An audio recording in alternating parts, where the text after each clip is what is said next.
Goku has just confessed something to Kale that will change the way you see Goku forever.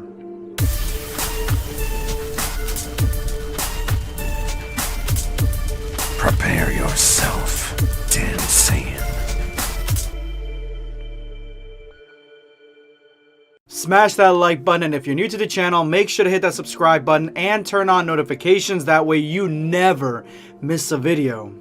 If you missed yesterday's chapter because I dropped it extremely early into the day because of reasons, then go ahead and click the link in the description below to that video, or better yet, to that playlist. That way you can go ahead and check out the story thus far, because today I have the brand new chapter and it is getting saucy as all hell.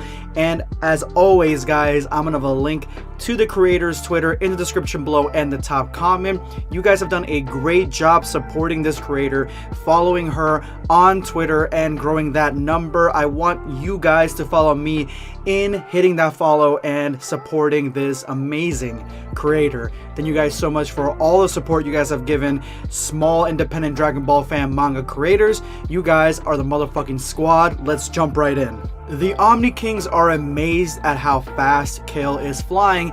They are watching everything unfold the entire time, and some would say that they're having a good time doing this. They might have even told Goku about it just to see exactly what the fallout was of Kale stealing the Omni King button and Goku desperately trying to save her life. And so all this drama, these little fucks, they're the ones, they initiated everything, and now they're watching the events. The Grand Priest says that Kale is aiming to go to the small planet that surrounds Beerus' planet. It's a small moon that is called the Living Moon. And the Omni Kings are surprised that the Saiyans can breathe in space, but they can't. And if Kale miscalculates how far it would take to get to the living world, she could actually run out of air. She is right now holding her breath through the vacuum of space. Will she make it?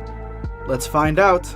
She has finally reached the atmosphere of the living moon, breaking right through it, and you can see the heat is warping its way all around her voluptuous body, and she is breaking right through it, about to land. But will she make it? Will she survive the trek to the surface? And boom, superhero landing. Kale has made it to the living moon, and everybody is surprised. Goku, Vegeta's sort of surprised, you can tell by his stance, and even Whis and Beerus are like, damn, you know, she actually made it. We thought she was going to become space fodder, but I guess now she can travel to other planets through space. She is looking more like Broly each and every chapter. And Caulifla is ecstatic. Obviously, Caulifla in this manga, she takes a back page to Kale because this manga is fully focused on fleshing Kale out as much as possible, even if it goes in a direction that, you know, a lot of people aren't going to be 100% used to. But yes, Caulifla is her cheering section, and Goku's just like, I knew she was fast, but I didn't know how far she could make it without air. And so now it is Goku's turn to go to the living moon, but he has a shortcut. Kale is surprised and ecstatic that she has made it to the living moon. So apparently she's been here before. That's how she knew that it was there, that they have been fighting battles on this moon. That way they don't destroy the Beerus planet in their training. So that makes sense that they've been on this moon before. But it seems like maybe in the other way that they've gotten to this moon, it was either through instant transmission or it was either through Whis' teleportation. So for her to fly from Beerus planet all the way to the moon is a feat of great importance, and she didn't even think that she could make it. But it is time to cheer, and we have here Chibi Kale, and she's just so happy that she actually did make it. She pushed beyond that wall, that uncertainty, and actually pushed beyond her limits and her lung capacity to be able to get to this planet. And she knows that Sis will be extremely proud of her, and of course Caulifla is. And you see the Zeno button right there, so I don't know if it's with her or falls off of her, or maybe this is just cartoony in the sense that it shows exactly, you know, what she's going through in her head. Not sure, but as she is celebrating, right behind her, Goku is there because he only has to use instant transmission, and that's the way that he shortcuts his way around the universe. And yeah, Kale is not happy. He's even like, Kale, did you forget about my instant transmission? You should know by now there's nowhere in the universe you can hide from me, silly girl. I don't think this line is something you would actually hear Goku say. And there's actually a lot of stuff that's kind of bending what Goku would say or his stances on things. This version of Goku is more like the DBZ version, but a little bit more serious. And so the silly girl part, honestly, he sounded like a villain. Just his whole line delivery sounds like a villain. Like, there's nowhere you can hide from me. Even if you broke through your wall to get to this planet and went flying through space, it don't matter. I can find you. I'll find you wherever you are. Man, that's creepy. Anyway, Kale is not happy to see him here. And Goku at this point, yes, it makes sense what he's saying here, just with the context of Dragon Ball Super, that he is beyond the level of so many characters that even in base form and she's in her controlled berserker form, he's like, you know how this is gonna go. We can fight. I'm up for it. I love that shit. I breathe and brush my teeth to it. But if you want to go, let's go. It just shows how much of a badass he is, and would he be that way with Broly? I don't know. Broly kind of kicked his ass, so I don't know if this shows exactly the difference between Broly's power and Kale's power, and the fact that Goku is not really fazed by Kale that much. But Kale is certain that she is in the right, even though Goku is asking her for the button and not really giving her much of a choice at this point, because if she doesn't give him the button, he's just gonna beat it out of her, apparently. But Kale can't trust Goku. She does not trust Goku at all. And Goku's like, that's basically the pot calling the kettle black, because you stole from me. Like, I was sleeping. I was having a good time. You stole from me. And she had to take it, though, because of the fact that this is very dangerous in his hands. And Goku is skeptical if this button is safer in Kale's hands. Obviously, it's not, because the Omni King is about to kill Kale for it. But she says, yes, anything to keep you from starting another mess. And so Goku here looks like he knows kind of what she's hinting at. Everything that we've always talked about, how Goku started this tournament or whatever. And Kale confesses to Goku that she hates him. I hate you for pulling our universe into that battle, which is a tournament of power.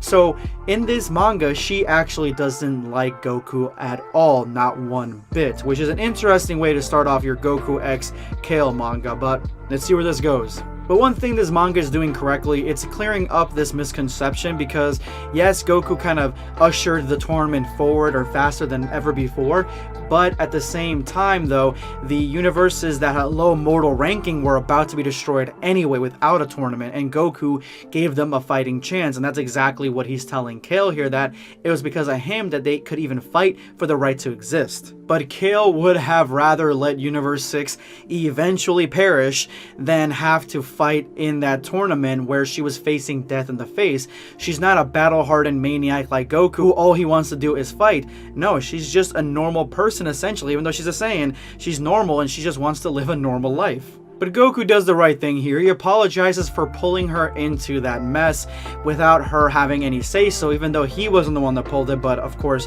just the way everything rumbled, everything went in that direction. And she asked, would you have done anything about it? Would you have saved all of us?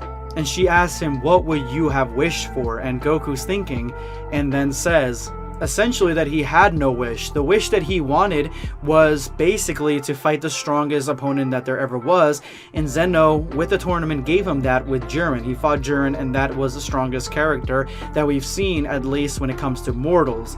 And what he says is the tournament itself was his only wish, to fight every single strong opponent in most of the universes. That was basically what he wanted. So he wouldn't really have a wish of his own. If Goku had won, he would have actually given his wish away to Vegeta, because he already got his wish, and Vegeta would have brought Kaba and Universe 6 back, because that was a promise he made. And so Kale would have owed her life to Vegeta, not Goku. Goku says he's not the savior. And what Goku says here is very telling as to the way people have perceived Goku. So I don't pretend to play hero. That's not what I'm about. If not Vegeta, my wish would have gone to anyone, to 17, even Frieza. So he would have even given up the wish to Frieza, who would have just wished himself back. So Goku wasn't going to save anybody, and he doesn't want to be the savior, which is a huge confession to make to Kale. Like, it's humongous, because it has so many implications that Goku is not a hero that everybody sees him to be. Like, there's this huge distinct cut of Goku in the fandom where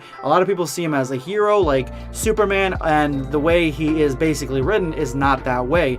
And this brings both those concepts to a forefront and mixes them together, where Goku is telling her that no, I would not have done it. He would have given his wish away to 17 or Frieza.